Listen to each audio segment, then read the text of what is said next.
श्री स्वामी समर्थ, जय जय स्वामी समर्थ. कशा सर्वजण निश्चित मजेत असाल, असेच मजेत राहा. पहा, मी असो किंवा तुम्ही असो, प्रत्येकाच्या आयुष्यामध्ये मित्र कमी परंतु शत्रू जास्त असतात. आपण म्हणतो की एक तरी चांगला विश्वासातला मित्र असावा, पण हा चांगला विश्वासातील मित्रच कधी आपला शत्रू बनतो हे आपल्यालाही सांगता येणार नाही. मग तो शत्रू घरातील असू शकतो, बाहेरील असू शकतो, नात्यातील असू शकतो किंवा कामातील एखादा कलिकही असू शकतो किंवा इतर समाजातील कोणीही व्यक्ती असू शकतात. शत्रू कोण आहे हे बहुतेक वेळा आपल्याला माहिती होतं, बहुतेक वेळा आपल्याला माहितीही नसतं. पहा, एखाद वेळेस आपण एखादी चांगली गोष्ट केली किंवा एखादी नवीन वस्तू खरेदी जरी केली तरीही लोकांना ते देखवत नाही, लोकांना ते पाहवत नाही. हीच लोक ज्यांना आपण चांगलं चांगलं म्हणतो, आपलं आपलं म्हणतो, हीच लोक काहीतरी जादूटोना, काहीतरी काळी बाधा, काहीतरी इडापिडा आपल्याला कशी करता येईल आणि कसं आपलं पाऊल मागे खेचता येईल याचा विचार नेहमी करत असतात. तर ह्या लोकांना आपल्यापासून दूर ठेवण्यासाठी ही लोक जी काही इडापिडा, ज्या काही बाधा, जे काही तंत्रमंत्र आपल्यावरती करत आहे हे त्यांच्यावरतीच उलटण्यासाठी किंवा आपल्याला याचा काहीही उपयोग किंवा या आपल्यावरती कोणतीही बाधा न व्हावी यासाठी आपल्याला आजचा उपाय करायचा आहे. उपाय शत्रुपीडा दूर करण्यासाठी खूप छान, खूप प्रभावी असा उपाय आहे. अनुभव सिद्ध उपाय आहे. खूप जणांना अनुभव देऊन गेलेला हा उपाय आहे. आपण पाहिलेलं आहे, बहुतेक ठिकाणी मी जी वस्तू सांगणार आहे ही वस्तू तुम्ही स्वतःहूनही पाहिली असेल आणि ही वस्तू ज्यावेळेस तुम्ही तुमच्या जवळ ठेवता, तुमच्या सोबत ठेवता, त्यावेळेस तो जो कोणी शत्रू आहे हा कायमचा तुमच्यापासून दूर गेलेला दिसतो. तो स्वतः तुमच्या समोर येऊन रडताना दिसेल, स्वतः तुमच्या पायावरती येताना दिसेल, स्वतः तुमच्यासमोर लोळणे घेताना दिसेल. इतका छान, इतका प्रभावी हा उपाय आहे. या उपायामुळे समाजामध्ये, घरामध्ये, त्याचप्रमाणे कामाच्या ठिकाणी तुम्हाला मान सन्मान, इज्जत भेटेल. तुमची लोक वाहवा करतील. इतका छान उपाय आहे. उपाय सांगणार आहे तत्पूर्वी जे कोणी आपल्या चॅनलवरती नवीन असाल, अजून आपल्या चॅनलला सबस्क्राईब केलं नसेल तर आपल्या चॅनलला सबस्क्राईब करा, बेल आयकॉन ऑन करा, जेणेकरून असे छान छान व्हिडिओ तुमच्यापर्यंत येतील आणि तुमच्या जीवनाचे सोनं झाल्याशिवाय राहणार नाही. व्हिडिओ स्किप न करता शेवटपर्यंत पहा, म्हणजे निश्चितच संपूर्ण माहिती तुमच्यापर्यंत पोहोचली जाईल. तर पहा, या उपायासाठी साहित्य काय लागणार आहे आणि उपाय कधी करायचा.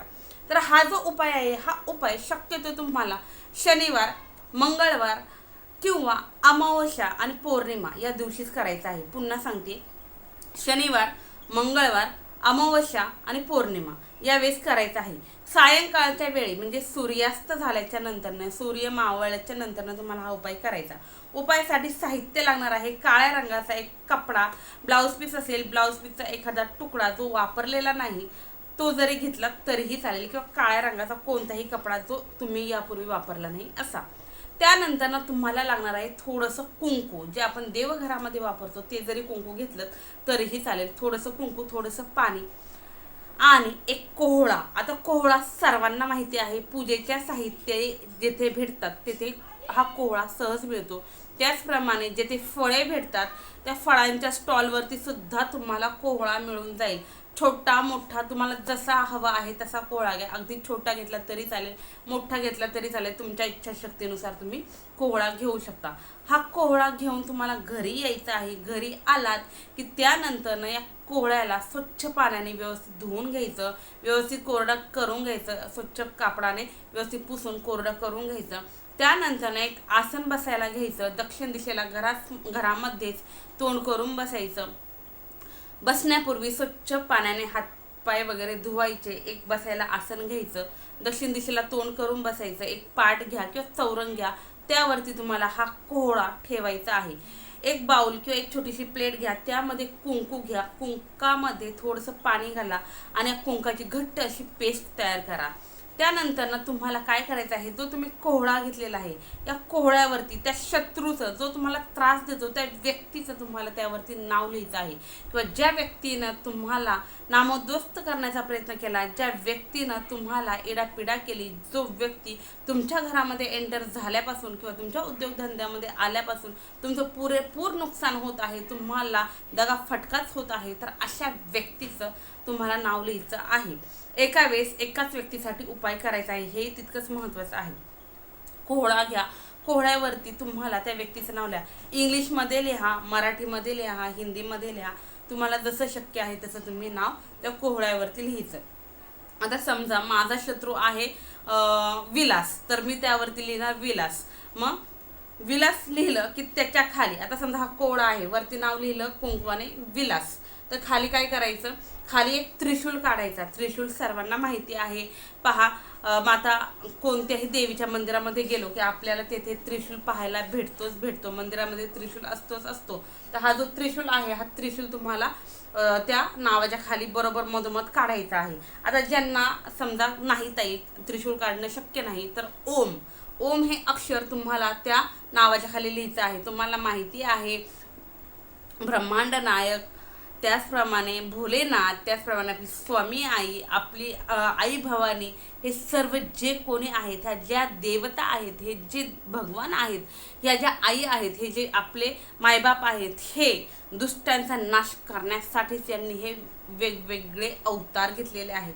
आणि ज्यावेळेस आपण या शक्तींचं त्रिशूल किंवा या शक्तींचं नाव आपण तिथे लिहितो, ओम किंवा त्रिशूल काढतो, त्यावेळेस तो जो कोहळा आहे, ह्या कोहळ्याला काही इन्स्ट्रक्शन भेटतात. हा कोहळा पॉवरफुल होतो.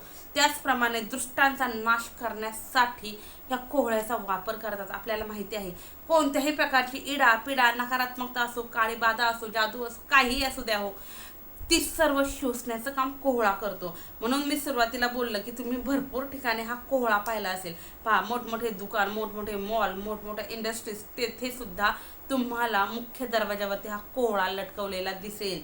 ही लोक नेहमी करतात. पहा, नेहमी करतात. अमावस्या पौर्णिमा आलं किंवा 8-15 दिवसामध्ये हे कोहळा कंटिन्यू बदलत असतात. कारण कसं असतं, आपल्या घरामध्ये, आपल्या व्यवसायामध्ये जितकी निगेटिव्हिटी जास्त असेल तितक्या मोठ्या प्रमाणात तो कोहळा खराब होतो. परंतु आपल्या काही लोकांचा यावरती विश्वास नाही. ज्यांचा विश्वास नाही त्यांनी उपाय नाही केला तरीही चालेल. ज्यांचा विश्वास आहे त्यांनी मनोभावे उपाय करा, खूप छान अनुभूती येईल.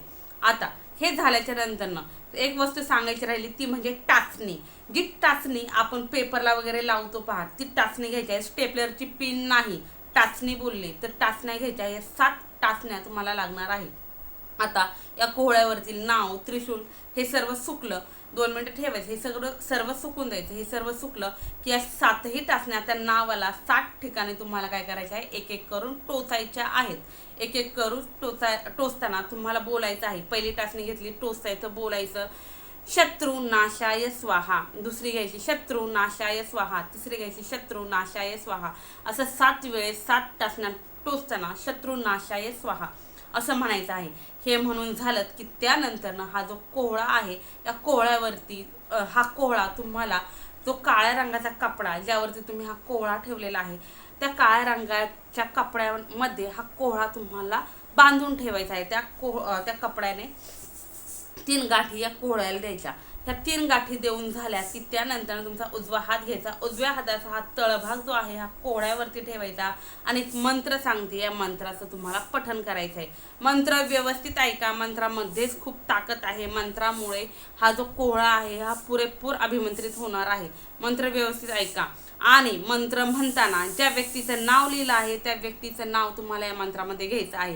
नाहीतर नाव एका व्यक्तीचं लिहिलं आणि मंत्रामध्ये एक वेगळ्या व्यक्तीचं नाव घेते असं करायचं नाही. ज्या व्यक्तीचं नाव लिहिले त्याच व्यक्तीचं नाव तुम्हाला मंत्रात घ्यायचं आहे. मंत्र व्यवस्थित ऐका. कुरुम कुरुम फट फट विलास स्वाहा. कुरुम कुरुम फट फट विलास स्वाहा. कुरुम कुरुम फट फट विलास स्वाहा. कुरुम कुरुम फट फट विलास स्वाहा. आता ज्या ठिकाणी मी विलास हे नाव घेतलं त्या ठिकाणी तुम्हाला ज्या व्यक्तीकडून त्रास आहे त्या व्यक्तीचं नाव घ्यायचं. मंत्र किती वेळेस बोलायचं, तर हा मंत्र तुम्हाला 21 वेळा बोलायचा आहे. 21 वेळा मंत्र बोलून झालात की हात काढायचा. हा कोहळा तुम्ही जेथे कुठं झोपताय त्या ठिकाणी तुम्हाला नेऊन ठेवायचा आहे. समजा आज तुम्ही 7 वाजता उपाय करताय तर दुसऱ्या दिवशी बरोबर याच टायमिंगला 7 वाजता तो कोहळा तुम्हाला त्या कपडामधून सोडायचा. पुन्हा एक बसायला आसन घ्यायचं, स्वच्छ हातपाय धुवायचे, पाट घ्यायचा, एक सुरी किंवा चाकू घ्यायचा आणि तुम्ही काल जेथे बसला होता तेथेच बसायचं. एक आसन घ्यायचं, त्या आसनावरती बसायचं, कोहळा ठेवायचा आणि ते जे नाव तुम्ही लिहिलेलं आहे ह्या नावावरती तुम्हाला या सुरीने किंवा या चाकूने काय करायचं आहे, वार करायचे. वार करणं म्हणजे हे कट करायचे. या कोहळ्याचे तुम्हाला 7 तुकडे करायचे आहेत. कसेही करा, उभे आडवे तिरके छोटे मोठे कसेही केले तरी चालतील. फक्त 8 तुकडे करायचे नाही तर 7च मोजून तुकडे करायचे आहे. बारीक मोठे जरी झाले तरी चालेल, परंतु शक्यतो त्या नावावरूनच कापायला तो कोहळा सुरुवात करायची. हे कोहळा कापून झालं. कापताना प्रत्येक वेळेस असं इमॅजिन करायचं की तुमचा शत्रू कायमचा संपत आहे. हे कापून झालं की त्यानंतर त्या काळ्या रंगाच्या कपड्यामध्ये पुन्हा 3 गाठी मारायच्या. हे सगळा कोहळा घ्यायचा आणि हा कोहळा घेऊन तुम्हाला तुमच्या घराच्या बाहेर जायचं. जाताना तुम्हाला घराच्या बाहेर जगभर पाणी ठेवायचं आहे किंवा घरातील कुणाला पाणी आधीच तुम्ही उपाय करता त्यावेळेसच ठेवायला सांगायचं. तुम्ही गेल्याच्या नंतर कोणीही बाहेर जाऊन पाणी ठेवायचं नाही, जाण्यापूर्वीच ठेवायला सांगायचं. तुम्ही जरी नेऊन ठेवलं तरीही चालेल. आणि तुम्हाला जायचं, जाताना मोबाईल वगैरे घेऊन जायचं नाही, काहीच नाही. जायचं जेथे मोकळी जागा आहे, जेथे एखादा नाला आहे, गटार आहे, वाहतं पाणी आहे, ओढा आहे, अशा ठिकाणी जायचं किंवा एखादं माळरान आहे अशा ठिकाणी जायचं. आणि हे कोहळा जे आहे त्या कपड्याच्या गाठी सोडायच्या. आतील जो कोहळा आहे तो तुम्हाला त्या नाल्यात, त्या गटारात, त्या याच्यात कचऱ्यामध्ये तुम्हाला हा कोहळा टाकून द्यायचा आहे. वड्यामध्ये वगैरे हा कोहळा टाकून द्यायचा. तो कपडा तुम्ही निर्माल्यात वगैरे टाकून जरी दिलात तरी चालेल किंवा त्या कोहळ्यासोबत जरी टाकून दिलात तरीही चालेल. त्यानंतर थेट घरी यायचं. येताना मागे वळून पाहायचं नाही, कुणाबरोबर बोलायचं नाही, काहीच नाही. थेट घरी यायचं. बाहेर जे पाणी ठेवलेलं आहे त्याने स्वच्छ हातपाय धुवायचे, चूळ भरायची. त्यानंतर बाथरूममध्ये जायचं, स्वच्छ स्नान करायचं, चूळ वगैरे भरायची आणि तुमचं जे काही दैनंदिन काम आहे ते तुम्हाला करायचं आहे. पहा, खूप छान, खूप प्रभावी, अनुभवसिद्ध रामबाण असा हा उपाय आहे. हे केल्याच्या नंतर अवघ्या काही तासांमध्ये तुम्हाला खूप बदल होताना दिसतील. जरी तासांमध्ये जरी नाही झाला तरी दिवसांमध्ये तुम्हाला बदल होताना दिसतील. 21 दिवसाच्या आतमध्ये कोणताही शत्रू कशाही प्रकारचा असू द्या तुमच्यासमोर तो स्वतः रडताना दिसेल. इतका छान, इतका प्रभावी उपाय आहे. निश्चित उपाय मनोभावे करा आणि मनात संयम जर असेल तरच उपाय करा. कारण कोणताही उपाय आपण किती तळमळीने करतो त्यावरती डिपेंड असतं आपल्याला त्याचा अनुभव कधी येणार आहे. तुमच्याकडे जर संयमच नसेल, तुमच्या मनामध्ये पॉझिटिव्हिटीच नसेल तर तुम्ही उपाय नाही केला तरीही चालेल. निश्चित सांगितलेली सर्व माहिती तुम्हाला समजली असेल. व्हिडिओ कसा वाटला हे कमेंट्समध्ये सांगायला विसरू नका. तसेच कमेंट्समध्ये श्री स्वामी समर्थ, जय जय स्वामी समर्थ हे लिहिलाही विसरू नका. झालेली सेवा स्वामींच्या निर्दू.